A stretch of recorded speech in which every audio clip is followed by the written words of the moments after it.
كلنا عارفين قصة ذات الرداء الأحمر، الفستان الأحمر الشهير ريد رايدنج هود، ده أشهر فستان يمكن في القصص وفي التراث.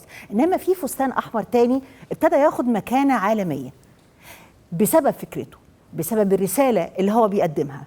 سيدة إنجليزية تدعى كيرستي ماكلاود قالت أنا هعمل فستان تشتغل فيه تقريبا سيدات العالم كله من أكتر من 47 دولة، أكتر من 300 سيدة، كل مجموعة غزلت أو نسجت أو طرزت وعملت شغل يدوي على جزء من الفستان.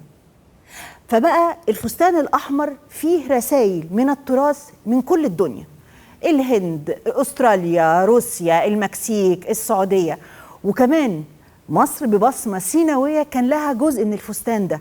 سيدات سينا غزلوا وطرزوا جزء موجود مهم في الفستان ده. الرسالة اللي بيقدمها الفستان لكل سيدات العالم رسالة سلام.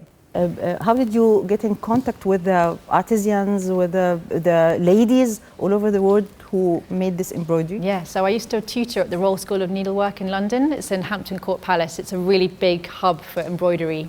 Yes. So they had lots of contacts that I could use. Also, I was working in London at the time as a fine artist. So again, I had a good network there. But actually most useful was I traveled all over the world when I grew up.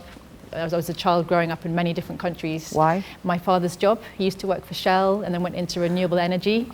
So every 3 years we moved to a different country. So we built up so many friends all over the world. So maybe that's why you're really open for ethnic cultures. Yes, exactly. That is my life, really. Yeah, I'm kind of lots of different cultures all mixed together. I have a friend who works for the Makkah Trust in St. Catherine's who knew about my work.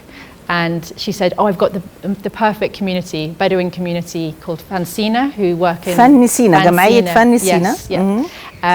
And she said, I'm going to go out in a few months to do some work, come with me. So I got to go and I brought the whole dress with me, which was very exciting. How lovely. And I met with Salima, who's the founder of Fansina, in her house. And I showed her the dress, but it looked very different then. It was hardly anything on it.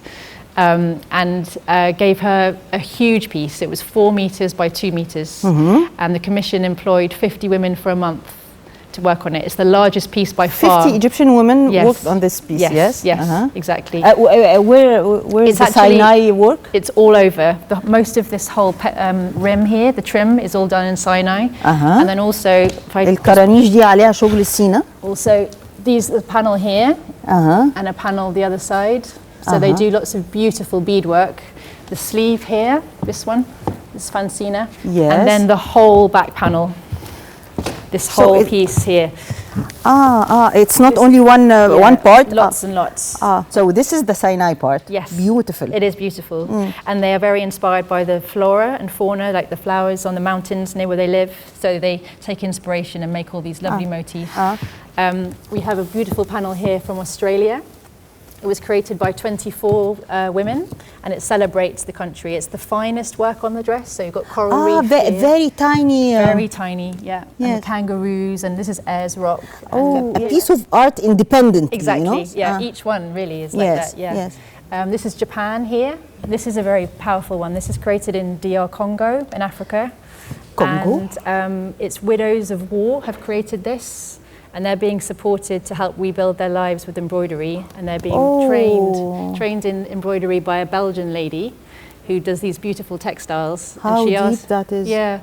This is very touching. It is. They are the widows of the Congolian soldiers. So these are women that have lost husbands and their children and their houses, everything. Yes. And they're gathered together and taught embroidery and supported through this beautiful work. And she asked the ladies to each write a word that best summed up how embroidery has changed their lives and how this work has made them heal and feel better. Beautiful. We've got peace and love, solidarity, trust. Beautiful.